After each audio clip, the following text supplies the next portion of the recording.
For me, the biggest fail of this town hall was Anderson Cooper's inability to ask follow-up questions and be aggressive enough to fight back against the politicians who would speak over him and basically bully him out of asking follow-up questions. Now, we have examples of this. Let's take a look at video 3, where you see Ted Cruz go on his insanely long rants that have nothing to do with the questions that were asked of him. Take a look.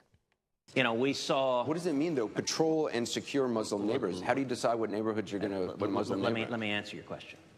What I have suggested we should do is use overwhelming air power. And let's talk some specifics. What and does some carpet facts. bombing mean? I'm trying to answer your question. Okay. But just for a fact, ISIS is in many civilian areas.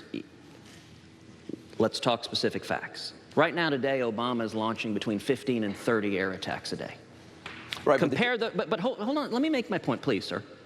It's become a war zone of battling warlords. The question, though, is about U.S. troops, though. U.S. forces on the ground to defeat ISIS. I understand, and I'm answering the question, Anderson. Thank you. So he did that several times, as you can see, and then every single time he interrupted Anderson Cooper asking a follow-up question, he went on in these long-winded, nonsensical rants, and Anderson Cooper didn't interrupt him. Look, Anderson Cooper is the person who is in charge here, right? He gets to ask the questions, along with the audience, of course. He's the one who gets to decide whether or not the candidate should continue talking. Some of Ted Cruz's answers were so long that I couldn't keep my eyes open. Yeah. I was like dozing off. I was confused. I didn't know what he was talking about. And that's me as someone who cares about these issues, who pays attention to politics, who's very invested in this election.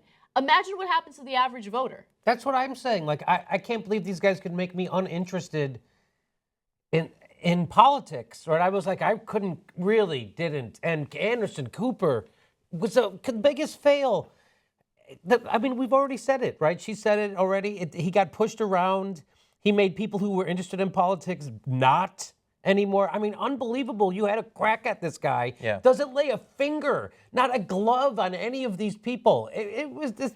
He brought up that they're in the civilian areas. That's something. But then Cruz gets to just pause and then move past it. Yes. No, you don't move past that. You want to blanket. During World War II, my mother used to work at a shipyard. I am answering your question. Yeah.